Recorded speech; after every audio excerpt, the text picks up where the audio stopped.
بسم اللہ الرحمن الرحیم۔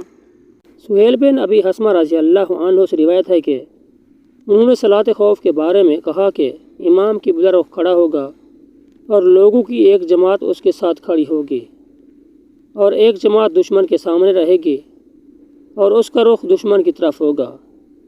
امام انہیں ایک رکعت پڑھائے گا اور دوسری ایک رکعت وہ خود اپنی جگہ پر پڑھیں گے اور خود ہی سجدے کریں گے۔ پھر یہ ان لوگوں کی جگہ پر چلے جائیں گے اور وہ ان کی جگہ آ جائیں گے۔ اب امام ایک رکعت انہیں پڑھائے گا اور ان کے ساتھ 2 سجدے کرے گا۔ اس طرح امام کی 2 رکعتیں ہو جائیں گی اور ان کی ایک ہی رکعت ہوگی۔ پھر یہ ایک رکعت اور پڑھیں گے اور 2 سجدے کریں گے۔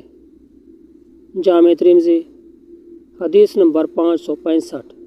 ام المومنین حضرت عائشہ رضی اللہ عنہا کہتی ہیں کہ رسول اللہ صلی اللہ علیہ وآلہ وسلم کے زمانے میں سورج گرہن لگا تو آپ صلی اللہ علیہ وآلہ وسلم نے لوگوں کو نماز پڑھائی اور لمبی قرات فرمائی۔ پھر آپ نے رکوع کیا تو رکوع بھی لمبا کیا۔ پھر اپنا سر اٹھایا اور لمبی قرات فرمائی۔ یہ پہلی قرات سے کم تھی۔ پھر رکوع کیا اور لمبا رکوع کیا اور یہ پہلے رکوع سے ہلکا تھا۔ پھر اپنا سر اٹھایا اور سجدہ کیا۔ پھر اسی طرح دوسری رکعت میں کیا۔ جامع ترمذی حدیث نمبر 561۔ حضرت عبداللہ بن عمر رضی اللہ عنہما سے روایت ہے کہ نبی اکرم صلی اللہ علیہ وآلہ وسلم نے 2 گروہوں میں سے ایک گروہ کو صلاۃ خوف 1 رکعت پڑھائی اور دوسرا گروہ دشمن کے سامنے کھڑا رہا۔ پھر یہ لوگ پلٹے اور ان لوگوں کی جگہ پر جو دشمن کے مقابل میں تھے جا کر کھڑے ہو گئے، اور جو لوگ دشمن کے مقابل میں تھے وہ آئے تو آپ صلی اللہ علیہ وآلہ وسلم نے انہیں دوسری رکعت پڑھائی۔ پھر آپ نے سلام پھیر دیا۔